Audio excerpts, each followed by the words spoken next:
Ei galera, no glossário de hoje eu vou falar sobre um dos termos mais polêmicos do debate socialista.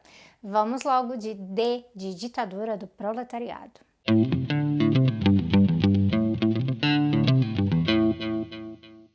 Essa playlist aqui que você está assistindo é do glossário e apesar de cada termo poder ser explicado sozinho, todos eles que eu trago aqui, eles se complementam. Então eu já aviso que é bom conferir talvez o outro D, o D de democracia, para pegar o contexto dessa discussão que eu vou trazer aqui para vocês, beleza? Ditadura do proletariado é um termo bem polêmico, porque muitas vezes as pessoas só prestam atenção na primeira palavra, na palavra ditadura, e no que ela significa, no que ela significa historicamente. Se a gente pensa que de um lado tem democracia e do outro tem ditadura, e que ditadura é opressão, é morte, é tortura, é censura, é exílio, o termo ditadura do proletariado pode parecer uma coisa bem ruim, não é? Acontece que o significado de ditadura aqui é um pouco diferente. Ele não vem dessa ideia de democracia versus ditadura como um regime institucional político, não é disso que se fala aqui.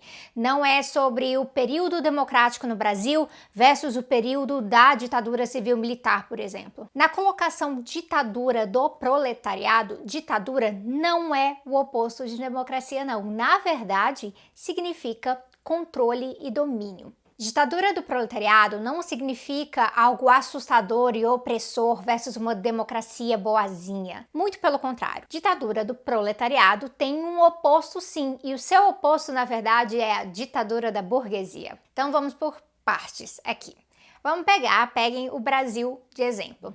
A nossa Constituição é considerada uma carta bastante democrática, dentro, né, das suas especificidades, mas não é qualquer versão de democracia. Porque ao mesmo tempo em que nós falamos de vários direitos sociais, direito à saúde, direito à educação, esses direitos são submetidos à lógica de um outro direito, que é o direito à propriedade privada. Mesmo com alguns detalhes inseridos ali na Constituição, como sobre função social da propriedade, a lógica do sistema acaba sendo uma lógica de estabelecer direitos que serão ou não garantidos para valer, ao mesmo tempo em que as instituições, que são as instituições do Estado, garantem a propriedade privada como princípio, como fundamento da sociedade. Por propriedade privada, eu estou falando aqui daquele tipo de propriedade que serve para explorar e dominar os outros na produção capitalista. Então não tem nada a ver com bens pessoais, como a sua geladeira, a sua bicicleta, o seu celular. Um jeito de deixar isso bem claro é quando a gente vê o tanto que a nossa sociedade acaba que se preocupa, né, com os bancos, nos arranjos econômicos e bem menos com o sem-teto. É uma realidade em que por mais que nós tenhamos eleições, que as pessoas possam votar, o jogo já está dado. A democracia é uma democracia limitada, liberal, que aceita a dominação via propriedade privada. E quanto mais a propriedade privada cerca as nossas vidas, como por exemplo, através dos aplicativos, dos algoritmos que também fazem parte da propriedade privada, que eles determinam as nossas ideias, o que chega até as pessoas ou não, até mesmo as democracias liberais consideradas mais avançadas ficam ameaçadas. Porque até nas democracias liberais mais avançadas existe uma ditadura, a ditadura da burguesia. A ditadura do proletariado, então, é uma resposta à ditadura da burguesia. E como trabalhadores são a maioria da nossa sociedade, isso significa uma inversão no poder. É por isso que algumas vezes se usa o termo como ditadura democrática do proletariado, o que é capaz de bugar a cabeça de quem está imaginando só ditadura versus democracia. Mas lembrando, né, como ditadura, como controle. No prefácio da crítica do programa de Gotha, o Michel Louvi, ele fala brevemente sobre isso, então tem uma explicação que pode ser útil aqui, e ele explica como a expressão sobre uma ditadura revolucionária do proletariado é muito mais parte da polêmica de Marx com os anarquistas, tá? Do que no geral, sobre alegar ser necessário alguma forma de Estado proletário no socialismo. E que, na perspectiva marxista, né, gente, não existe contradição entre o termo ditadura do proletariado e uma ideia de democracia real radical.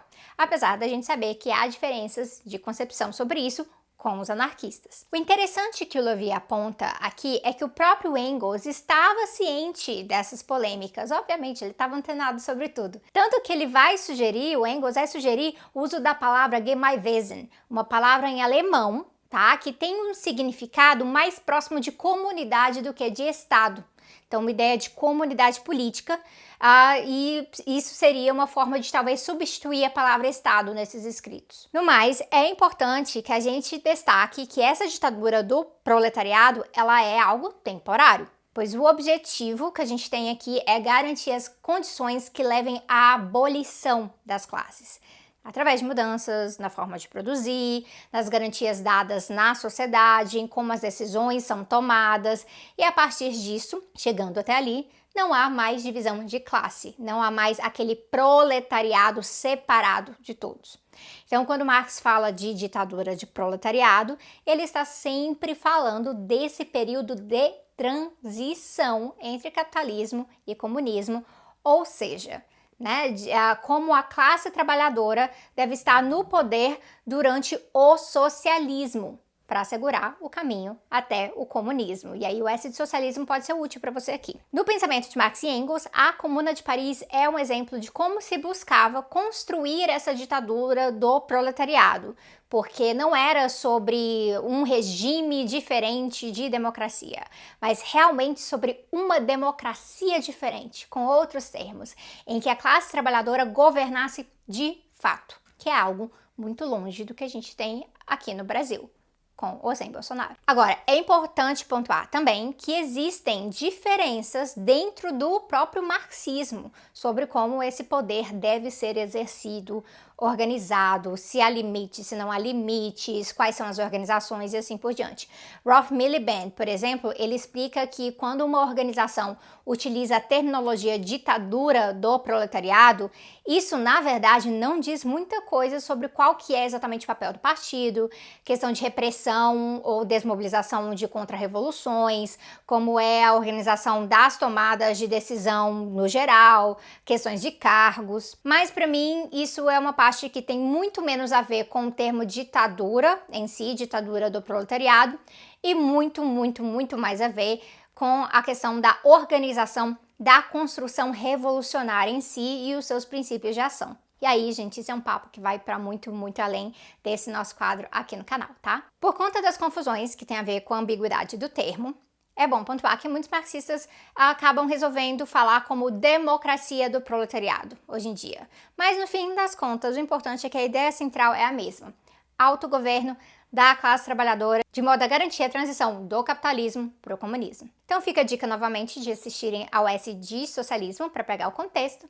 e aí curtam, compartilhem, se inscrevam, liguem aquele sininho aqui, ó, que ele também é muito importante, e eu vejo vocês em breve.